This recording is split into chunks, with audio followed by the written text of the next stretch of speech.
안녕하십니까, 정훈입니다. 이렇게 방송을 통해서 수많은 청취자님, 그다음에 우리 불자님들을 만나서 제가 너무너무 저도 감사드리고 좋은 인연에 제가 오늘 좋은 법문으로 보답하려고 합니다. 살다 보면은 아마 어떤 말씀을 제일 많이 하시나요? 힘들다, 고통스럽다라는 말씀을 아마 많이 하실 거예요. 물론 석가모니 부처님께서도 사고를 해결하기 위해서 출가를 하셨었고, 우리가 사고뿐만 아니라 팔고만 있나요? 또 8만 4천 번뇌가 어마어마하게 많습니다. 그런데 생로병사, 또 우리가 원증해고, 구불듣고, 오음성고, 또 이런 팔고는 우리 모든 인간이 겪을 수 있는 거면서, 그러면서 물리적인 거예요. 누구나가 태어날 때, 아플 때, 그다음에 죽을 때 고통스럽게 다 나름대로 이런 것들은 어떤 사람이든지 다 겪을 수 있는 물리적인 고이지만, 우리가 얘기하는 8만 4천 고가 과연 누가 만들어내고 누가 고통을 받고 있고 또 그 고통을 어떻게 하면은 벗어나야 되는가라고 하는 거예요. 그러면 제가 한 가지만 여쭤볼게요, 불자님들께. 과연 불교라고 하는 종교는 이것이다라고 얘기할 때 무엇이라고 말씀하세요? 딱 내자한데요. 어떤 불교이든지 우리가 지금 우리 한국에도 여러 종파가 있잖아요. 그렇게 수많은 종파가 있지만 모든 종파에서 똑같이 불교라고 하는 종교는 답은 딱 하나입니다. 그게 무슨 답이냐면, 다 느끼셨을 거예요.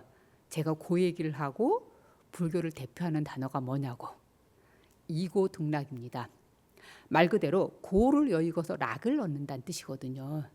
부처님께서 깨닫고 난 다음에 제자들한테 해줬던 사성제 법문도 이고등락의 원리입니다. 내가 고를 여의고 고를 버리고 락을 넣는다. 우리가 이제 행복이라고 얘기를 하지만, 우리 이제 정확하게 불교로 얘기하면 해탈, 열반, 그다음에 보리, 이렇게 될 수 있습니다. 또 이고등락이라고 같이 쓸 수 있는 말이 전미계오, 전식득치. 지금 요 단어인데 불교에서 가장 대표되는 단어가 이고등락이랍니다. 그러면 제가 이 고에 대한 얘기를 좀 말씀을 드리려고 그래요. 근데 저는 그렇게 막 아주 공부를 많이 하신 사람은 아니어서 그냥 이게 쉬운 얘기 말씀드리겠습니다. 원효 스님 얘기를 먼저 한번 해볼까요? 원효 스님께서는 너무 잘 아시지만 그 당시에는 당나라로 유학을 가는 게 많은 스님들의 대표였습니다. 그리고 일반적으로 그랬습니다. 그런데 원효 스님은 인도 중국으로 유학 가지 않고 신라 땅에서 공부만 하셨고, 신라 땅에서 수많은 저수를 남김으로 인해서 지금 현재 한국 불교뿐만 아니라 전 세계에서도 원효 스님에 대한 연구가 가장 많이 있거든요. 그런데 과연 이분이 어떤 이야기를 말씀드리려고 하냐면, 유학을 가려고 하는데 한번 실패를 하셨어요. 왜냐하면 고구려 군사들한테 한번, 그 다음에 이제 몇 년 있다가 또 의상 스님하고 같이 또 이제 중국으로 유학을 가려고 준비였습니다. 그런데 당왕성이라고 하는데, 그게 아마 화성 부근이라고 하는데, 그 부근에서 원효 스님하고 의상 스님이 이렇게 동굴에서 이렇게 하룻밤 주무시게 돼요. 지금처럼 묵을 수 있는 공간이 그렇게 없었고, 또 야밤에 걷다 보면 아마 동굴에 머물 수밖에 없었을 겁니다. 그래서 원효 스님하고 의상 스님이 동굴에서 잠깐 머물러서 주무시다가 원효 스님이 굉장히 목이 말라지셨던 것 같아요. 아마 밤길이고, 지금면 불빛이 어느 정도 있지만 그 옛날에는 얼마나 칠흑 같은 밤이에요. 아무것도 보이지 않은 상태. 이 상태에서 원효 스님께서 물이 먹고 싶어서 손을 이렇게 더듬더듬 하다가 그때 딱 바가지 하나를 발견했어요. 바가지 하나를 발견했는데 거기에 물이 담겨 있었어요. 그래서 물을 굉장히 맛있게 드셨어요. 이걸 드는 분이 어떻게 바가지 물을 무셨을까 그럴까요? 근데 그 물은 그 다음 날 실은 아침에 해가 떠오르고 난 다음에 이렇게 어떤 물이었나라고 봤더니, 그 바가지가 보통 우리가 쓰고 있는 물 바가지가 아니라 우리 사람의 해골에 해당하는 물은 바가지였습니다. 그러니까 해골에 있는 물을 드신 거예요. 아마 이해가 안 되실 분들이 계시죠. 어떻게 해골에 물이 고일까? 고입니다. 남방에서는 스님들이 무상간을 수행하기 위해서도 지금은 법적으로 조금 안 되지만 스님들의 이 두고를 밥그릇으로도 쓰기도 하십니다. 아마 어설프게 들으실 분 계실 거예요. 우리의 초기 불교 사상은 무상가, 무와 고 사상에 대한 굉장히 집중이 있기 때문에요. 우리 한국 불교는 화두를 위하는 관화선이기 때문에 조금 거리감을 느끼실 겁니다. 자, 이제 원효 스님으로 돌아갈게요. 그래서 이제 원효 스님이 그 물을 맛있게 드시고 난 다음에 그 다음 날 아침에 보니까 기가 막히신 거예요. 내가 어젯밤에 이렇게 물을 맛있게 먹었는데 아니 세상에 이 물이 이렇게 더러운 해골물이었구나라고. 그래서 원효 스님이 그 순간에 자신도 모르게 어제 저녁에 먹었던 수많은 음식과 더불어서 이렇게 토하시게 돼요. 그때 원효 스님이 아차 싶었습니다. 아, 그렇구나. 내가 지금 이 신라 땅에서 얼마든지 공부해도 되는데 굳이 중국으로까지 유학을 가야 될 것인가? 라는 생각을 하셨어요. 그때 스님께서 말씀하신 게 뭐였냐면 심생즉 종종법생 신멸즉 종본 변멸입니다. 내 마음이 일어날 때는 모든 것이 이 삼라만상이 나타나지만 내가 마음에서 생각이 벌어지게 가라앉다, 없앤다면은 결국은 이 세상의 삼라만상 또한 실은 사라지는 겁니다. 자, 그러면 제가 다른 얘기를 한번 해드릴게요. 어떤 이야기냐면 지금 우리 원효 스님하고 좀 다른 쪽인데 인도의 겐지스 강물을 제가 한번 말씀드려 볼게요. 자, 인도에 겐지스 강 하면은 굉장히 관심이 많아요. 우리 불교 경전에서도 항아강이라는 용어로 굉장히 많이 등장합니다. 아마 금강경 공부 많이 하시는 분들은 금방 아실 거예요. 우리 금강경에서도 항아강만큼이나 많은, 그러니까 모래만죠. 겐지스강의 모래만큼이나 많은이라고 등장을 할 때 불교에서 굉장히 많이 등장을 하고 있습니다. 부처님께서도 법문하실 때 이 겐지스강을 많이 예를 들었어요. 이 겐지스강은 인도 중부에 있는데 바라나시에 있는데 이 인도 중부에 있는 바라나시에 있는 그 겐지스강은 부처님 당시에도 수많은 불교를 일으키신 분들이나 그다음에 불교 수행자들도 그렇고 부처님도 그렇고 그 강변에서 많이 머물렀습니다. 인도 중부였으니까요. 지금은 인도 사람들, 물론 인도 사람들은 대부분이 힌두교이니까 대부분의 인도 사람들은 이 바라나시에 있는 겐지스강에 가서 목욕을 한번 하고 거기에 있는 물을 마시고 또 여기까지는 괜찮아. 또 돌아가실 때가 돼서 죽을 때가 돼서 그 겐지스 강변에 와요. 어떻게 오냐면 혼자 오시는 게 아니에요. 가족들이 유가족이죠. 유가족들이 돌아가실 때가 되면 우리 부모를 모시고 그 부근에 와서 호텔에 머무르세요. 아니면 병원에서. 그리고 있다가 거기도 돌아가시게 되면 그분을 직접 그 겐지스강 옆에서 바로 앞이죠. 거기서 강변에서 화장을 합니다. 화장을 해서 화장이 다 된 것을 그 재를 어디다 뿌리냐? 겐지스강에 뿌립니다. 아마 상상이 가세요.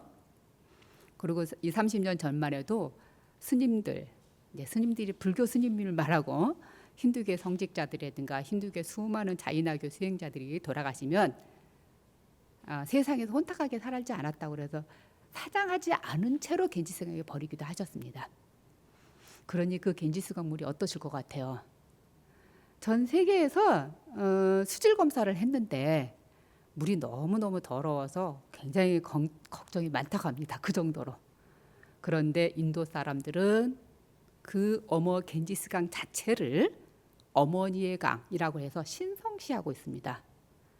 그래서 1년에 한 번, 1년에 한이죠. 1년에 한 번 아니면 수년, 자기 평생을 살아가는 동안 한 번은 와서 목욕하고 물을 마시고 재가 뿌려지는 것을 자기가 이번 생에 수많은 번뇌를 벗고 깨달음의 세계로 간다라고 하는 게 인도 사람들의 사고의식입니다.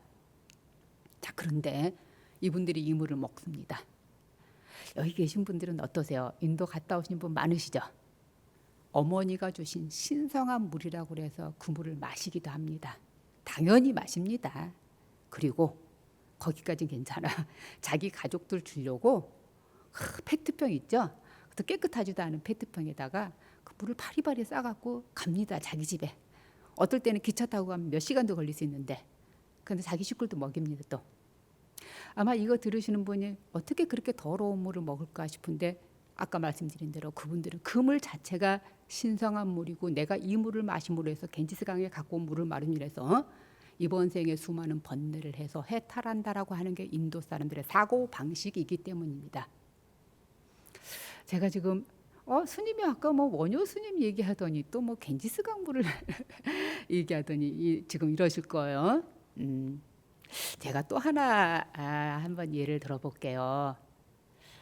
지금부터 한 20, 30년 전에 러시아, 옛날엔 러시아 이전에 소련이라고 했었던 것 같은데 그 당시에 시베리아로 가는 기차 열차 안에서 냉동칸이 하나 있었어요. 그런데 그 냉동칸에 한 분이 돌아가셨어요. 시베리아 그 도착점에서 딱 했는데 그 안에서 사람이 돌아가셨어요. 근데 이 사람이 왜 여기서 죽었지? 라고 이제 막 사람들이 웅성웅성하고 그랬는데 그게 그분은 돌아가시기 바로 전에 메모를 해놨어요. 내가 너무너무 추워서 얼어간다고. 그 냉동칸을 보니까 실은 냉동칸이 고장이 났어요. 자, 고장이 났는데 왜 그러면 그 사람이 죽었을까를 생각을 해봤어요. 냉동칸은 고장나서 의학적으로 죽을 수 있는 상황이 아닌데도 냉장이었는데도 이 사람은 죽어갔던 거예요. 자, 왜 그랬을 것 같습니까? 제가 지금까지 했던 이야기들을 가만히 생각해 보세요. 원효 스님이 드셨던 물, 회골물, 겐지스강가에서 인도 사람들이 먹는 겐지스강의 물, 그 다음에 시베리아 냉동칸에서 본인은 냉동칸이라고 죽었지만은 냉장이었는데 고장이었는데 이 사람은 냉장칸에서 죽었던 겁니다. 지금 답이 뭘 것 같아요? 지금 제가 말씀드리거나 전체적으로 상통하고 있는 거 우리가 생각입니다. 다시 한번 말씀드릴게요. 원효 스님이 드셨던 물은 어쩌면 해골물이 아닐 수도 있어요. 그냥 사람이 돌아가셔서 이렇게 머리에 유골이 있었는데 거기에 빗물이 많이 고여 있을 수도 있는 거예요. 어떻게 보면 원효 스님 드신 물은 해골물이 아닌데도 그 물을 드시고 더럽다는 생각에 토하셨는 거고 또 원효 스님이 드신 물은 어쩌면 더 깨끗할지 몰라요. 어느 물보다 겐지스강에 있는 물보다.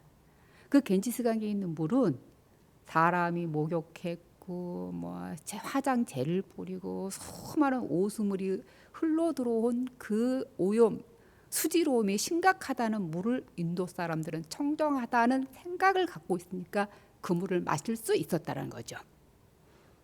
제가 아까 시베리아 냉동칸 얘기했잖아요. 거기도 그랬습니다. 원리는 뭐였냐면 그 사람이 왜 죽었나를 봤더니 죽지 않을 수도 있었는데 자기가 냉동칸에 갇혔으니까 나는 곧 죽음을 맞이한다라고 하는 자기 생각이 지배되었기 때문입니다. 제가 지금 이렇게 말씀드린 이야기들을 보면 제가 생각이라는 말씀을 해줬어요. 근데 우리 불교에서는 어찌 보면은 생각이라는 것이 마음이라고 할 수 있느냐, 그 생각이라는 것은 뇌에 있느냐, 아니면 내 심장에 있느냐라고 많은 답변이 나오기도 하고 학문적인 연구도 되고 있습니다. 약간씩 그 전공 학문마다 답을 다르게 합니다. 근데 우리가 마음이 어디 있을까요? 생각이 어디서 일어날까요? 물론 유식으로 얘기하면은 마음 자리가 있고 팔식 자리가 있고 그 아래 단계 생각 단계라고 합니다. 그런데 우리 한국 불교는 선종이잖아요. 선종 차원에서는 내가 이렇게 생각이 일어나고 있는 그 자리가 결국은 마음 자리에서 일으키고 있다고 봅니다.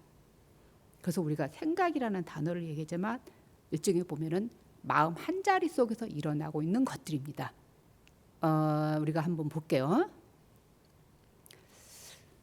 왜 그렇게 많은 생각들이 사람을 괴롭히고 있는가라고 제가 처음에 이런 말씀드렸죠. 8만 4천의 번뇌가 있다, 고가 있다 그랬죠. 자, 그러면 답을 한번 내보세요. 그 8만 4천의 고는 누가 주는가? 아까 말씀드린 생로병사라든지 팔고와 같은 그런 고는 우리 인간의 물리적인 고예요. 내가 안 죽고 싶다고 해서 안 죽지 않아요. 죽어야 돼요. 안 아프고 싶다고 해서 안 아프지 않아요. 아파야 돼요. 우리 인간의 몸뚱이를 가지고 있으니까. 제가 말했더니 물리적인 고란 뜻이에요.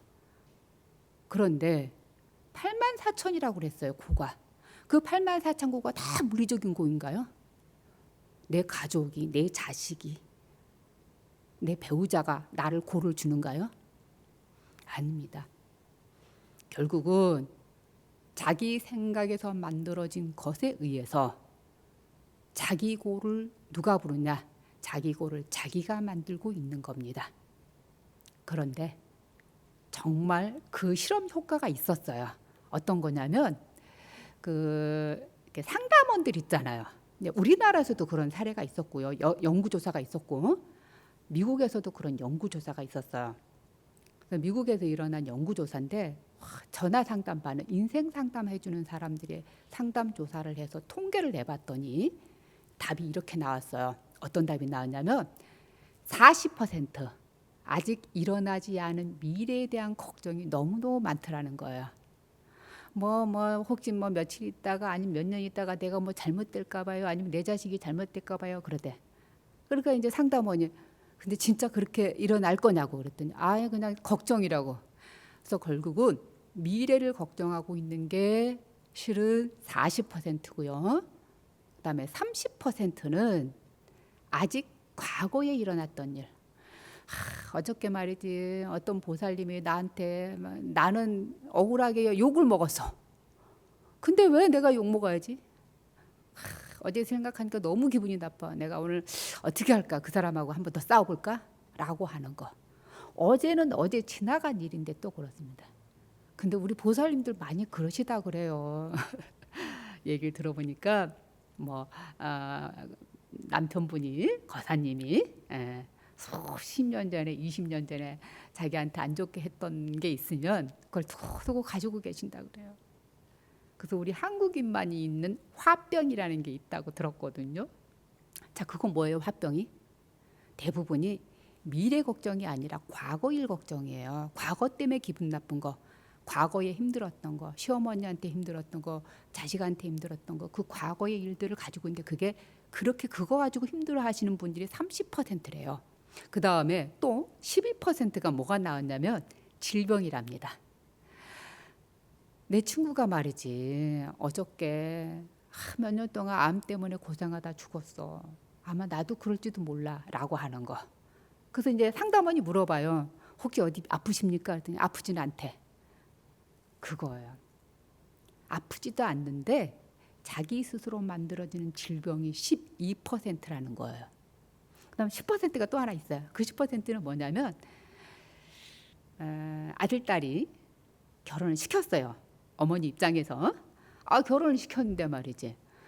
종종 아들이 며느리하고 이렇게 집에 오면 좀 다투기도 해. 살다 보면 그럴 것 같아요.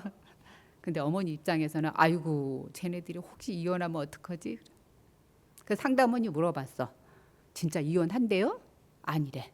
근데 그럴까 봐 걱정한다는 거야. 결국은 자기 자녀들에 대한 자기 주변에 있는 사람, 친구에 대한 그런 염려 걱정이 10%래요. 제가 지금 말씀드렸죠. 40, 30, 12, 10%. 그럼 다 계산해 보셨어요? 계산하셔야 되는데 92%예요. 자, 결국은 뭐냐면 92%는 자기 생각이 만들어낸 고를 자기가 만들어 놓고 자기가 고통을 받고 있는 겁니다. 결론 내셨죠? 그럼요. 그런데 이 고가 어디서 오느냐? 실은 마음짜리 제가 이렇게 생각이라고 말씀은 드리지만 그 마음짜리 생각이 가슴에 있느냐 뇌에 있느냐라고 하는 것은 우리 불교 경전에도 아직 확실하게 답은 없습니다. 실은 그걸 찾기 위해서 우리가 수행을 하는 거고 실은 의학적으로도요. 서양에서는 뇌과학이 발달하고 뇌와 심리, 뇌와 명상, 뇌와 불교 이런 식으로 해서 많은 발표도 있고 토론도 있고 의학으로도 책으로도 나오고 있지만 그분들조차도 그 마음자리가 과연 뇌에 있다, 가슴에 있다, 어디에 있다고 하지 못하고 있습니다. 답은 정확하지 않다는 얘기죠. 아마 그 답이 나오려면 앞으로 100년이 나올 것 같아요. 아니면 다시 석가모니 부처님께서 다시 오셔서 말씀하시든죠. 네. 우리가 그 마음자리 일어나는 거, 고통을 일으키는 자리 이렇게 하는 거, 그걸 찾기 위해서 우리가 수행을 하는 거고 기도를 하고 있는 겁니다. 자, 그렇다면은 이제 제가 지금까지 말씀드린 것들을 한번 전체적인 정리라고 할까요? 한번 볼게요. 육조 해능 스님 말씀에도 그게 있었어요, 실은. 육조 해능 스님이 우리가 지금 조계종, 선종이라고 하는데 조계라고 할 때는 육조 해능 스님이 살았던 산 이름입니다. 그만큼 우리 조계종 스님들도 그렇고 신도님들도 그렇고 육조 해능 스님의 사상과 영향을 많이 받고 있는 거거든요. 그 육조 해능 스님도 실은 출가를 하시고 난 다음에 바로 법을 펼치진 않으셨어요. 한 15년 동안 보림을 하셨어요. 자, 깨닫고 난 다음에 그 깨달음을 유지하고 깨달음을 더 진보적으로 발전시키기 위해서 수행하고 있는 기간을 우리가 보림이라고 합니다.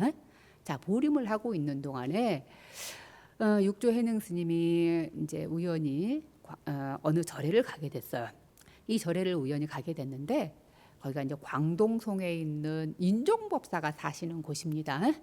근데 그곳에 갔는데 법사님께서 인종법 스님이시죠. 인종 스님이 법을 설하고 있는데 밖에서 학인 스님 두 분이 네 이렇게 서로 얘기를 하고 있어요. 해능 스님이 무슨 얘기를 하고 있나라고 이렇게 들어봤더니 이런 얘기였어요. 이제 이게 두 분이 얘기하고 있는데 바람이 막 날리니까 깃발이 여기 이렇게 날리는 거예요. 깃발이 날리니까 스님 한 분이 이런 얘기를 학인 스님 한 분이 바람이 날리고 있다고. 그러니까 다른 스님 한 분이 이런 말씀하세요. 아니야, 깃발이 날리고 있는 거야. 이런 말씀을 하세요. 그러니까 해능 스님이 가만히 듣고 있다가 이런 말씀을 하셨어요. 다 아실 수도 있어요. 뭐인 것 같아요. 제가 지금까지 말씀드렸던 것들이 하나의 정리가 될 수 있어요. 마음이 움직이는 거라고 했어요. 바람이 아무리 움직여도 내 마음이 가지 않으면 바람이 들리지 않고 아무리 깃발이 펄럭펄럭 흘려도 내 마음이 닿지 않으면 바람이 보이지 않는 것입니다. 결국은 내 마음자리에서 일어난 것들로 인해서 깃발이 보이고 바람이 들리고 그런 겁니다. 그래서 딱 해능 스님 말씀이 마음에서 이런다. 지금 제가 말씀드린 것도 뭐 이런 생각, 저런 생각들, 그 다음에 이것도 생각이라고 하는 것도 마음을 조장하고 있는 건데 마음자리에서 나오는 하나의 어떻게 보면은 단어거든요. 물론 굳이 따로따로 학문적으로 분리할 필요는 없다고 봐요. 우리 선에서는 번뇌가 일어나는 그 마음자리, 생각이 일어난 바로 뒤집었을 때 그 자리가 마음자리에서 일어난다고 보거든요. 그래서 번뇌즉볼이 생사직 열반이라는 단어를 우리가 선에서 쓰고 있는 거고 우리 한국 불교에서 말하고 있는 겁니다. 이제 지금까지 제가 여러 말씀을 드렸어요. 들었는데 과연 이 번뇌라는 거, 고라고 하는 거, 내 생각이라고 하는 게 과연 어디서 일어날까 이 소리예요. 지금까지 말씀드린 대로 답은 없었어요. 그럼 어디냐? 아마 아침 저녁으로 하실 때 반야신경 할 때 색수상행식을 하시죠. 거기서 얘기하는 상의 개념이 어떻게 보면 내 생각을 조장하고 번뇌를 일으키는 자리입니다. 자, 색은 우리 인간의 몸뚱아리죠. 자, 그러면 수상행식이요. 수, 내가 어떤 것을 봤다? 카메라를 봤든 마이크를 보는 순간에 이거 마이크구나. 근데 이거 내가 알게 모르게 배워왔던 관념, 생각입니다. 내 생각에서 이건 마이크라는 걸 모르고 있으면 마이크라고 하지 않습니다. 그게 상해 개념입니다. 두 번째 상해 개념입니다. 그만큼 내가 이 상해 개념을 가질 수 있도록 해야 된다는 게 뭐냐면 결국은 생각을 어떻게 조절하고 내 생각을 바꾸느냐에 따릅니다. 그런데 지금까지 말씀드린 생각들, 원효 스님이 해골미라고 했던 생각, 그다음에 겐지스 강이 깨끗하다라고 하는 거, 시베리아에서 그 열차칸에서 돌아가셨던 분들은 다 하나의 생각인데 그 생각이 이코르 뭐예요? 번뇌입니다. 결국은 생각이라는 거, 번뇌라는 것도 마음자리에서 일어난다고 하는데 결국은 생각도 한 순간이에요. 그럼 번뇌도 다 한순간에만, 번뇌가 이코르 생각이라고 보셔도 됩니다. 한순간이에요. 근데 우리는 그것이 영원하다고 보는 거죠. 위파사나 수행을 할 때도 수행하다 보면 이렇게 왔다 갔다 수많은 생각이 나거든요. 생각도 나고. 그거 하나에 지나가는 거라고 보셔야 됩니다. 그걸 붙잡으면 안 되거든요. 그러면 망상에 빠지거든요. 우리 한국 불교 선에서도요. 번뇌, 생각을 뭐라고 하냐면 객진번뇌라고 그래요. 손객자 써서 손님이라 이거예요. 손님이 일으키는 번뇌란 뜻이에요. 하나에 지나갈 거래요. 근데 우리는 그것을 영원하다고 보는 거예요. 내가 일으킨 생각을. 그리고 그것이 나를 지배한다고 보는 겁니다. 결국은 내 생각에 의해서 나 자신을 고통스럽게 만들고 있고 번뇌를 만들고 있고 나를 힘들게 하고 있는 겁니다. 내 옆에 사람이, 내 배우자가, 내 자식이, 내 친구가 나를 괴롭혔다. 그거는 다 만들어낸 허구 개념이에요.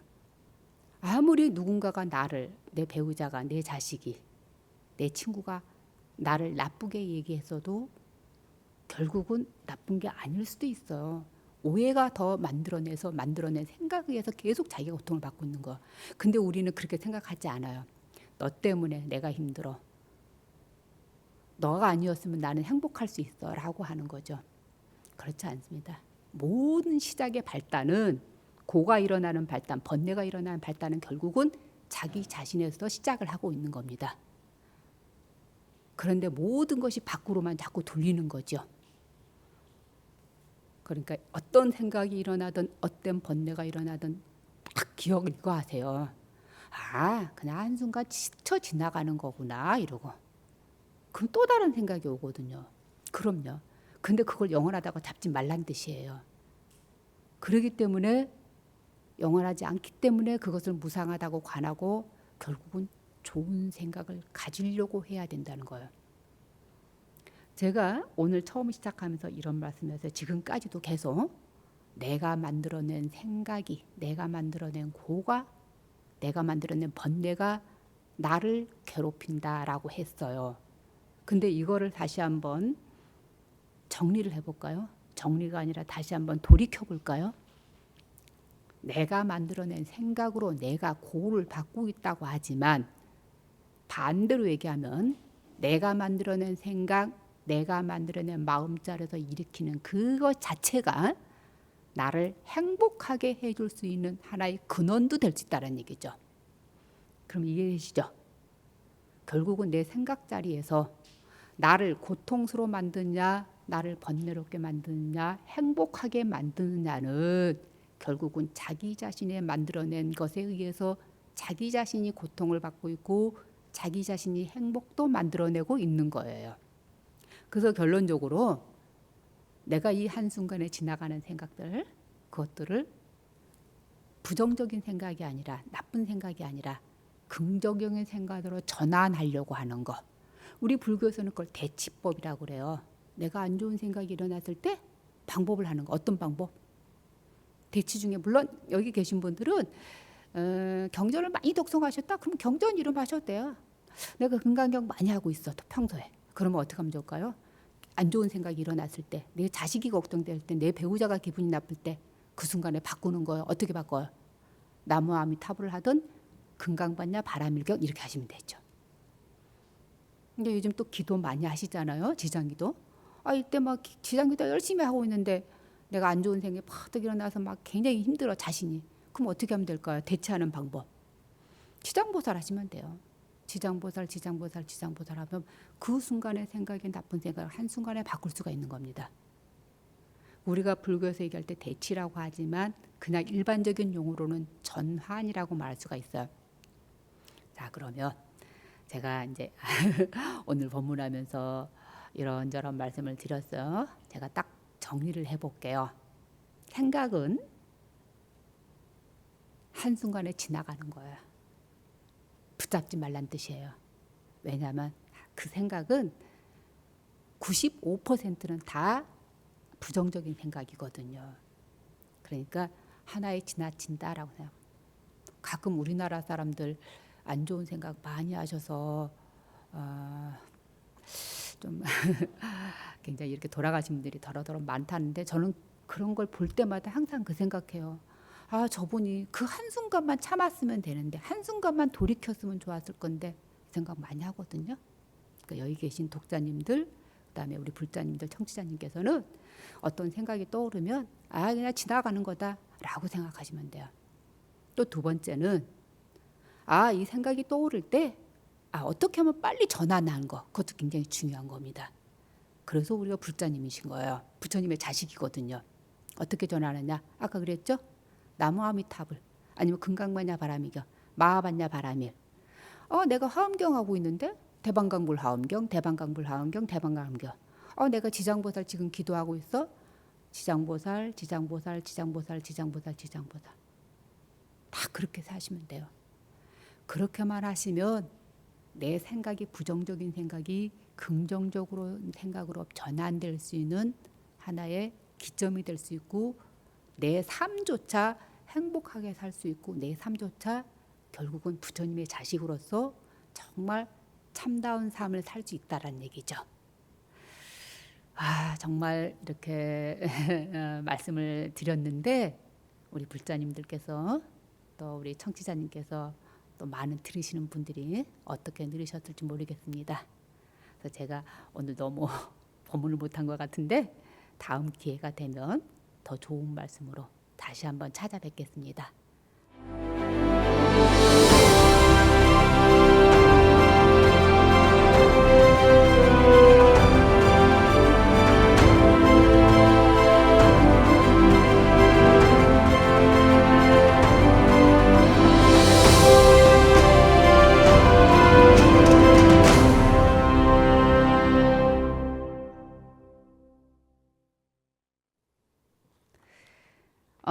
지금 법문을 했었는데 질문이 들어왔습니다.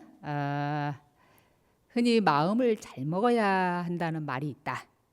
상황을 부정적으로 보지 말고 긍정적으로 보고 적극적으로 대하라는 말로 들린다라고. 그래도 저희 상황은 여전합니다. 그럼요. 원인이 어디 있을까요? 어떻게 해야 좀 나아질 수 있을까라고 했는데 답이 어디 있을까요? 한번 우리 지금 저를 지금 만나고 계시는 우리 시청자님, 불자님들께서 한번 생각해 보세요. 답이 어디 있을까 이 말이죠. 경전에는 부처님 말씀에도 답은 실은 어디 있다라고 하는 답은 없습니다. 결론은 뭐냐면 그래서 각 학문마다 불교 학문도 다양하게 발전이 됐는데 각 학문마다 다른 답들이 나오고 있어요. 어떻게 나오고 있냐? 마음의 현상을 어떻게 하는데 이러고다 저것이다 다 내유를 하고 있지만 정말 이것이 너 고통스러운 거라고 하는 답은 실은 별 없다는 사실이에요. 그러면 스님이 법문을 왜 하셨어요? 이럴 거예요. 자기 자신한테서 찾아야 되거든요. 또 한 가지는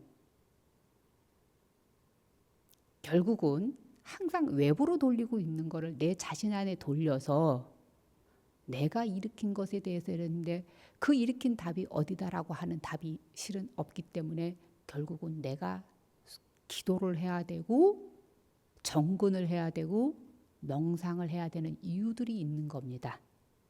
그 답을 다 알았다면 굳이 안 하거든요. 그냥 말을 제가 다른 데로 돌리는 게 아니라 유식에서는 7식에서 일어났다고 그래요. 제 6식 있고 7식 있고 8식 있거든요. 저는 유식 전공 아니에요. 그렇지만은 이제 답하기가 가장 좋아서요. 의식, 육식, 안입이 설시는 의식에서 일어난 것들을 총 모아서 제 7식 말라식이 나의 번뇌를 조장하는 겁니다. 그 조장하는 번뇌를 어느 정도 다 들을 수 있다라고 하는 게 어느 정도 그 기본이 된 게 그 다음 8식이거든요. 그래서 8식은 기본식이기도 하기도 하지만 어떻게 보면 깨달을 수 있는 본성도 가지고 있고 불성도 가지고 있고 그럼. 근데 반대로 돌리면 악인도 될 수 있다라는 게 8식이 돼요. 그다음에 우리 서원 입장에서 우리 큰 스님들이 가장 말씀하신 입장에서 보면은 이렇게 하는 나는 내가 지금 일으키는 번뇌들 내가 일으키는 고통들, 내가 생각해서 만들어놓은 수많은 것들은 결국은 마음자리에 일어나는데 그 마음자리를 돌이키는 순간에 그 다음에 깨달음이라고 하는 겁니다. 쉽지 않습니다. 일반 불자님들도 그렇고 우리 스님들도 그렇고. 저는 부처님께서 왜 그렇게 수생을 거듭 하시고 난 다음에 우리가 자탁하라고 그래요. 부처님께서 수많은 생을 거듭하면서 수많은 선행을 하시고 수많은 수행자로 하셨기 때문에 부처님께서 624년 석가모니 부처님으로 탄생하실 수 있다라고 하는 겁니다. 그만 수많은 그 닦음이 있었기 때문에 석가모니 부처로 탄생을 하셔서 성불할 수 있는 과가 열렸다고 하는 겁니다. 우리가 한순간에 번뇌가 없어지고 생각이 없어지고 한순간에 내가 이렇게 깨달음으로 가는 거는 정말 실은 아니라는 얘기죠. 내 생각이 쉽게 전환이 돼서 깨달음으로 갈 수 있는 길이 그렇게 굉장히 멀다라는 얘기예요. 저는 선 전공인데 정말 부처님 초기 불교 부처님 말씀이 전 맞다고 생각해요.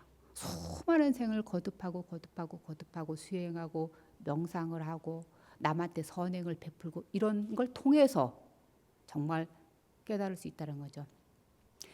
우리 이런 말 많이 하죠. 습관은 쉽게 고쳐지지 않는다. 그럼요. 그게 무슨 말인 것 같아요? 내가 만들어낸 생각들이 쌓여서 좋은 생각이 쌓이면 좋은 습이 돼요. 그런데 그 좋은 습이 뭐가 돼요? 선업이 되는 거예요. 착할 선자 업.